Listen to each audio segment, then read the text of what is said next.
Assalamualaikum warahmatullahi wabarakatuh. Today I want to tell you about a story of a man who has two names but nobody actually know his real one. He was a prince of a state called Palembang and he was a courtier in the palace of Majapahit Empire in Java. He was married to the Majapahit princess whose title is Parameswari. Therefore, corresponding to the title of his wife, he was called Parameswara. That was the first name that we know of him.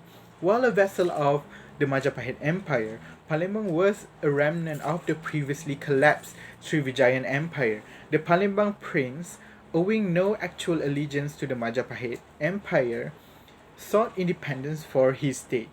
This was attempted by seeking China's recognition of him as the rightful ruler of Palembang. To the Majapahit ruler, this was a treason, and thus he arranged an attack to Palembang. Parameswara briefly met the Majapahit retinues in a battle, and then he successfully fled Palembang together with hundreds of his followers to an island called Temasek. Temasek today refers to the island of Singapore. Then it was a vassal state of Siam, a kingdom located in the modern-day Thailand. In fact, the entire Malay Peninsula were vassal for Siam at the time. There, Parameswara sought the refuge of the Temasek ruler. But for unstated reasons, but politically implicated, Parameswara killed the ruler and usurped the throne for himself, thus effectively becoming the ruler of Temasek. This led to the indignance of Siam, which led to his order of being seized in Temasek. Parameswara again helped to flee elsewhere, and this time he and his followers went as far as the river of Muar, located in the northwest of Johor today. Parameswara and his family dwelt in the land area around Muar River, whereas his followers occupied the hilly areas in what is today and what would later in history immediately afterwards known as Malacca. In Muar, Parameswara built a settlement. Living off sugar canes, fishery, and piracy, they pillaged and plundered the Chinese and Javanese ships that went by the Muar River to acquire fresh water. Parameswara, however, faced hardship living in Muar due to the soil infertility of the land.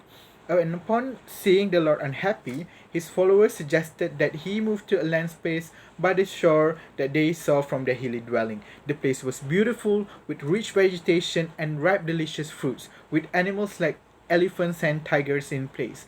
Parameswara agreed to move to the place and continued building settlement there instead. In 1403, things changed for good.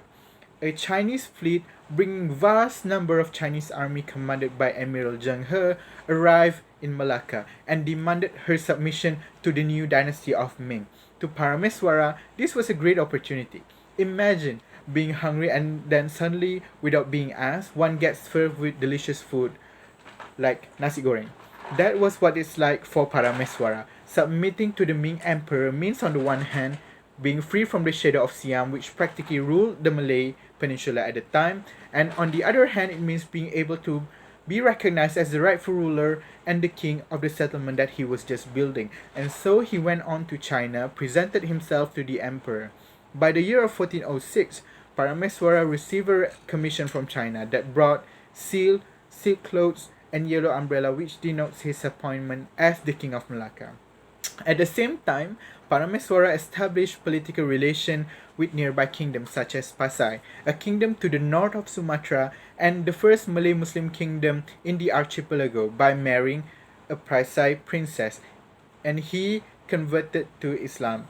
This marks the history of Islamization in Southeast Asia. At this point, Parameswara discarded his title and adopted the Muslim title instead, Megat Iskandar Shah, inspired by the tale of Iskandar Zulkarnain in the Quran. In the year of 1424, Megat Iskandar Shah eventually died as the first Malacca Sultan and succeeded by his son Sultan Muhammad Shah.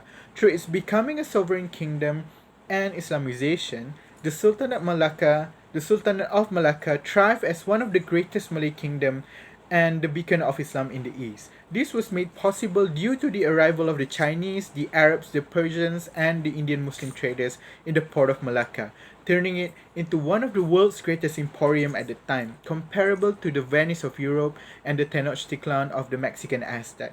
It is ironic that we could know a person intimately more than we could learn about his actual name. We learn a great deal about this person's journey, about his virtues, vices, and evils contribution, but that is the nature of this life. It is full of irony. And this irony that hits him might as well be the same irony that hits us at this very moment.